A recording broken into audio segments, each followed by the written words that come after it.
So today we got to bring you more scenes out of so-called anti-ICE protests where violent leftists, according to them, practiced their free speech rights to block moving vehicles, chant violent threats of incitement, and even got arrested for carrying guns that are, by the way, illegal to carry in Chicago in order to carry out, well, who knows, right? Given the events of the past few weeks, I'll allow you to speculate what that was all about. But of course, you're once again seeing the trend where after all that they did, basically were rioting outside of this ICE facility, they're crying the victim because ICE tried to break up the crowd and ultimately did make a few arrests, although I have to say it should be a lot more than that. But in today's video, we'll tell you about it. We'll give you some more updates on the, frankly, left-wing domestic terror movement in America and how it's going, because at this point, I mean, frankly, I think I speak for a lot of people. We're so tired of this stuff. Okay, I think the response here needs to be more stern. It needs to be more aggressive, but we'll get into it, guys. Do us a favor, though. If you enjoy our content, make sure you hit that like button down below and subscribe to the channel if you are new. We greatly appreciate the support, and let's begin the push here to 600K subscribers. And that said, so I want to start today by bringing you the words of the one and only Kat Abughazaleh, someone I still don't know how to say her name. But you may remember this was the very Democrat candidate for Congress who cried the victim last week and posted this video of ICE body slamming her, when in reality it was because she was sitting in the middle of the road. They told her to move, she wouldn't move, they picked her up and moved her, and then she went back to sit down once again, and then they picked her up and moved her and dropped her on the ground again, and then she's going to cry at the end of all of that like, they're assaulting peaceful protesters, how could this ever happen, right? And, you know, it's another situation of, okay, you're blocking the road. The police, the law enforcement, in this case, federal law enforcement, asked you to move, you didn't move. And so they picked you up and moved you. And you're claiming that's an assault on your free speech right to, I don't know, obstruct law enforcement, to stand in the middle of the road and just block it for everyone who's trying to use it on the taxpayer dollars that they probably are paying a lot more than you, frankly, right? But of course, this summarizes the common trend of so-called left-wing protesting. They do this stuff on purpose. It's all a gigantic professional act, and by the way, a business.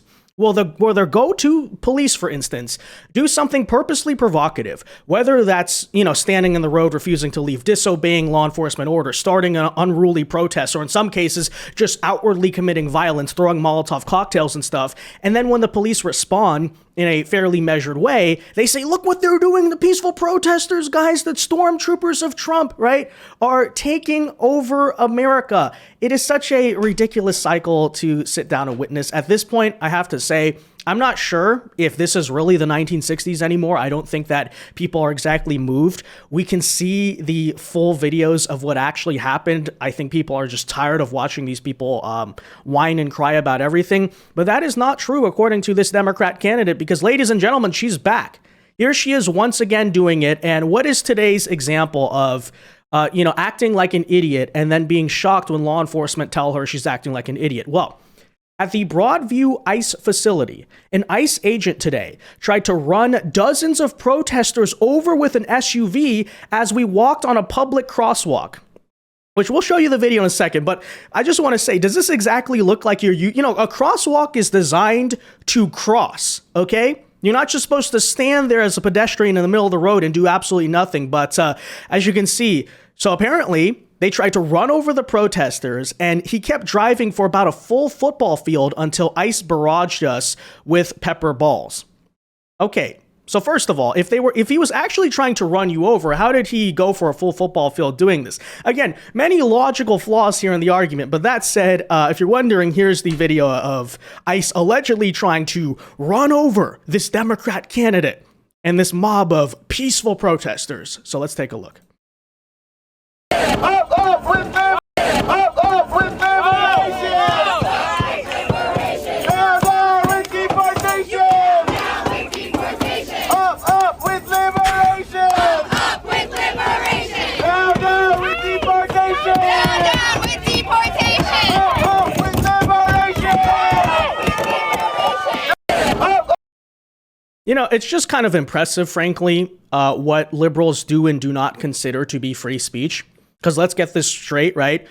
Disagreeing with certain COVID ideas or policies, that's not free speech. Disagreeing with immigration or something like that, that's hate speech. But apparently this right here, right, this is a peaceful protest. They're trying to use a public crosswalk, guys, don't you know? I mean, it's so ridiculous. By the way, okay, question number one. Have you considered not standing in the middle of the road? Have you considered especially not blocking a car as it is trying to cross the road?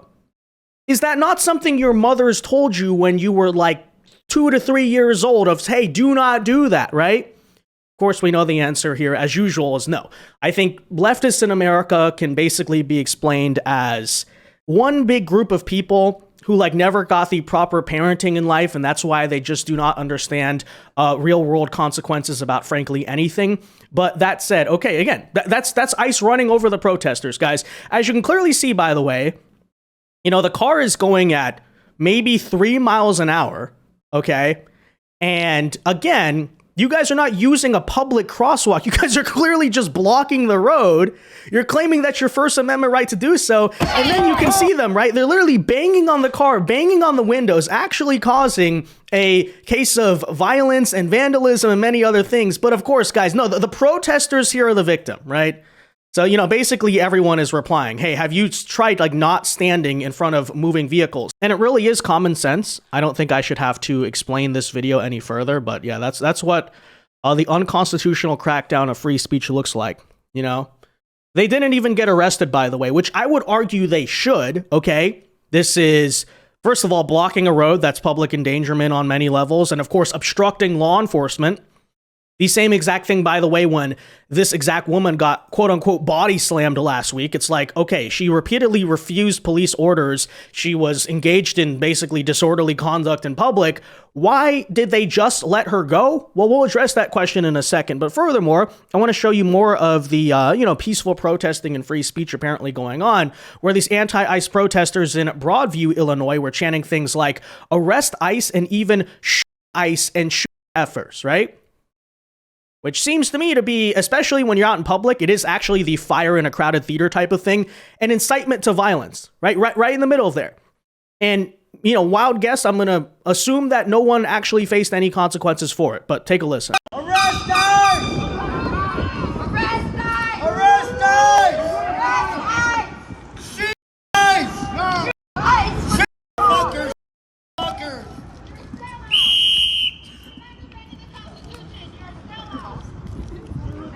Yeah, so I'd first of all like to ask, because I'm not a legal expert and I understand that what defines incitement to violence actually has a really high standard in America, right? It has to be like specific, time and place, all this stuff. But again, this is the fire in a crowded theater because you're literally at a crowded theater. You're out there in a protest in public. This is not some like anonymous online comment where you're standing outside an ICE facility and people are chanting to them. Is this person going to get arrested? I have absolutely no idea. But that said, I do want to bring you the update here, which is that some people were indeed arrested after Chicago anti-ICE protesters, as you just saw, blocked vehicles and then got hit with tear gas and pepper balls. So let's get into this.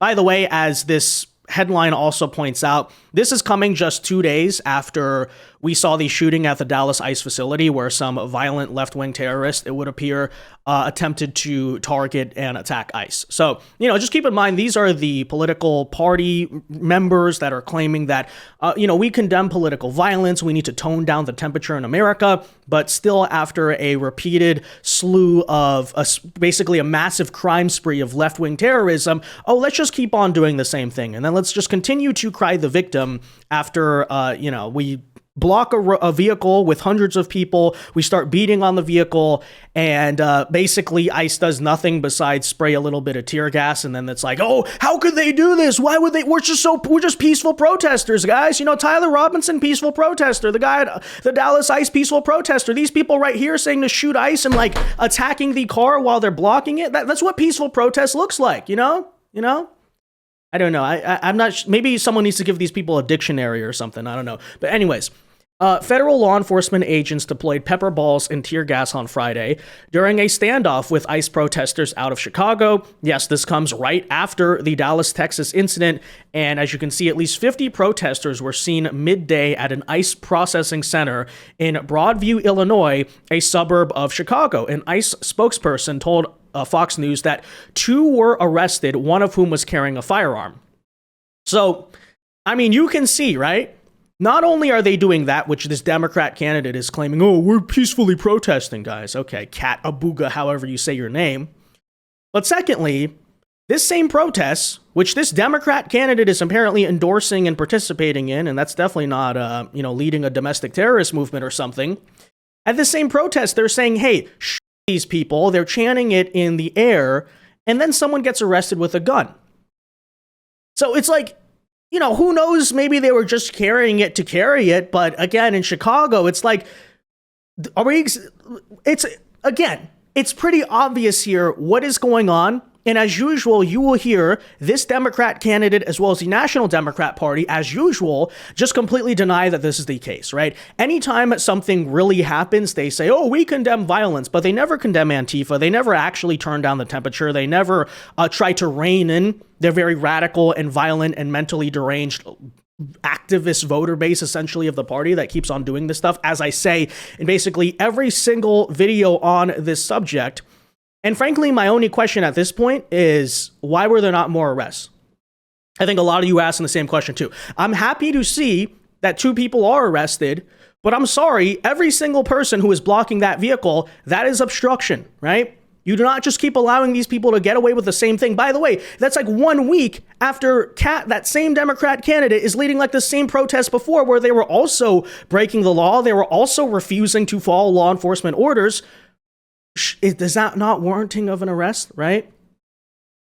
And, I get that the argument is going to be about federal overreach, right? The federal government's in a lot of controversy with the Democrat Party, who just really wants to enable their anarcho-tyranny, like violent left-wing mob to terrorize the rest of the country. And so, if you go in and arrest some left-wing quote-unquote protesters in their city, they might try to argue that, you're overstepping or something like that. But no, I'm sorry. Call it whatever you want. We could use some so-called federal overreach right here. If federal overreach means that in an American city, a historic and, very old one at that, known as Chicago, Illinois, is actually going to have rule of law in any real sense, then yes, absolutely. I support that, right? You have to stop enabling, essentially, people to do the same exact thing. Now, I'm not saying that otherwise the left would not be deranged and very often violent, because we have seen repeatedly that is, yes, the case. But much like the issue of general crime, it's about incentive structures. If you make it very clear to people that this type of behavior will not be tolerated, you're going to get less of it. If you continue to just allow it and say, oh, we arrested 2 people after like 50 of them were all breaking the law, then still people are going to generally understand, oh, I can keep on doing this, right? And by the way, very important to understand, this is how you get more violence. This is how you get more things like assassination and terrorist attempts. Which is that when you enable rioting, which is a situation that is already inherently violent and already inherently destined to spiral out of control, then guess what happens? When you don't control it, when you don't rein it in, people just get more and more out of control. And that's not a complicated concept to understand. By the way, it's no secret, it's no surprise as to why, after repeatedly being allowed to do the same thing, you're starting to get those very chants that are inciting violence. And even one person here appears to have been arrested while carrying a gun. Who knows, again, what he was going to do with that, right? But that's exactly why. The longer that you go not arresting people who are breaking the law, the worse types of law breaking you're going to get, right? You're not just going to get more riots as we have seen in this country. You're going to get things that are worse than riots, hence why we are so tired of watching the same exact story, the same exact picture play out time and time again. But I think I've made my point. So anyways, at one point, video showed federal law enforcement attempting to clear the protesters out of the area. The demonstrators were also seen trying to block vehicles from leaving. Again, this is a riot at this point, okay? It's a riot. And this comes after just last week, violent clashes between protesters and ICE agents led to 16 arrests. Well, again, clearly you didn't get enough, because now the ones who weren't arrested just keep coming back over and over again. They keep inciting, they keep provoking, and you know the story there, right? According to DHS, in the demonstration, rioters and sanctuary politicians obstructed law enforcement through tear gas cans. So the rioters were throwing the tear gas cans at the law enforcement here at ICE. Rocks, bottles, fireworks, slashed tires of cars, blocked the entrance of the building, and trespass on private property, the DHS here said, adding that rioters also assaulted law enforcement officials. So the answer here is very simple. Charge all of these people, arrest them. But don't just charge them with disorderly conduct or assault or something. This is domestic terrorism. It needs to be classified as such, right? That's what you have to do.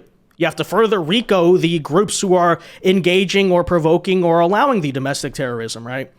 So this site, of course, is being used as the main processing center for Operation Midway Blitz. And yes, essentially, there you have it. DHS further has said that, quote, sanctuary politicians have demonized federal law enforcement as the enemy, placing a target squarely on the backs of the brave men and women of ICE. And this is a theme I have repeatedly brought up before, by the way. Yes, the Democrat politicians basically say this. They understand. Okay, they fully know. Don't pretend like they're dumb. That their base are full of these like crazy deranged Antifa types. And so if they essentially, stoke stochastic terrorism, they will get the voters essentially, or the supporters of their party, to go out and engage in the real terrorism. And that's a story we've seen very often before. It's not surprising. That's why I again say we need to start arresting people who are breaking the law. Like, it's very simple. Not just the ones who seriously break the law, the ones who just in general break the law, right? Now, the good news, because in our last video, we actually covered the story out of Portland, is that ever since President Trump has announced that a, quote, full cavalry will be unleashed on Portland to quash these Antifa riots. It's not protesting, by the way, it's riots. And frankly, it would appear to me the same thing needs to be done in Chicago, right? If they're going to block the road, if they're going to be assaulting, throwing rocks and stuff, you need to have a strong enough presence of whether that's National Guard or law enforcement to ensure anyone who is rioting is going to get arrested and the book is going to be thrown at them. But anyways, take a listen. This is the announcement out of Portland as well. I talked with Cash and Stephen about this a couple of days ago, sir. So I believe it was in Oregon where you had a federal building where there were men in black ski masks who were committing acts of violence, who were shutting down a government building. To the president's point, they don't come from nowhere. These are paid people. This is organized. They're committing acts of political terrorism on American soil. And it's time we had a government that looked out for the American people rather than the people who are committing violence against the American people. When you go out to Portland and you see what's happening in Portland, this is like nobody's ever seen anything like it. Every night, and this has gone on for years. They just burn the place down, and the shop owners, most of them have left, but the few shops that are open, they just use plywood and just like 3/4-inch plywood. They don't put storefronts because they know it's going to be burned down. These are professional agitators. Right. These are bad people, and they're paid a lot of money by rich people, some of whom we know. I'm sure I know some. I don't. If I knew, I wouldn't associate because I'll be in trouble. Because Pam will say, "Why are you associating with this person?" But I will tell you that these are bad people, and they're paying a lot of money, millions of dollars. But take a look at Portland sometime. These are wild. These are crazy people, and they're trying to burn down buildings, including federal buildings. And on my list of things that I want to do before we finish up with the cities, because I think we're going to whip the cities back into shape, and we have to. We cannot let our cities, and that's a small example, but it's the most violent example. It's every night, and they've done it for years. You think maybe at some point they made their point, and what are they doing? But we're going to get out there, and we're going to do a pretty big number of those people in Portland that are doing that. They're professional agitators and anarchists. They're actually anarchists, yeah. Go ahead, why don't you defend? Let's see you defend them, Jeff. No, I'm not defending anyone. I just want, so that we can just explain this in our stories. Could you name a couple? You don't explain it right, though, Jeff. Go ahead, let's go. Maybe let's give you another chance. Go ahead. Antifa, Soros. What names are we talking about? Well, Soros is a name certainly that I keep hearing. I don't know, but Soros is a name that I hear. I hear a lot of different names. Yeah, and I totally agree. But again, we need to stop talking about it. We need to do it, right? It needs to be the mentality that if a Democrat mayor or governor is not going to enforce the rule of law in their own cities and states, then they've abdicated their responsibility, and the federal government needs to essentially say, okay, we are going to do that for you. Because we also have an obligation to protect our own citizens, and we're not going to allow what is essentially insurrection openly happening on our own cities and streets. And I'm not trying to be obtuse about this. Okay, I understand that there's a process, legal challenges. Midway Blitz in itself was basically a way to get around the fact that J.B. Pritzker didn't want to send the National Guard, so we're basically doing the crime cleanup in the name of ICE and all. I understand all that. I'm just saying, generally speaking, very tiresome to watch these so-called protesters just like flagrantly riot and commit crimes and break laws, and you arrest a few of them, but most of them get away. This woman who repeatedly now has obstructed law enforcement and is running for Congress, you know, no consequences thus far. I'm sure she's going to be back, by the way, next weekend doing the same exact garbage. I don't know what she's going to do next time, right? Just start throwing rocks or something like that? You're throwing Molotov cocktails, and then she's going to say, I was arrested by ICE, guys. Please vote and donate to my campaign. They're coming after me because I'm a Democrat, you know? A typical garbage. But essentially, guys, there you have it. I'm sure this will not be the end of the stupidity we see on our streets this weekend because, you know, Democrats, as usual, do not have anything better to do. But that said, let me know your thoughts. Be sure to leave a like on this video, subscribe to the channel if you are new, and until next time, God bless and peace.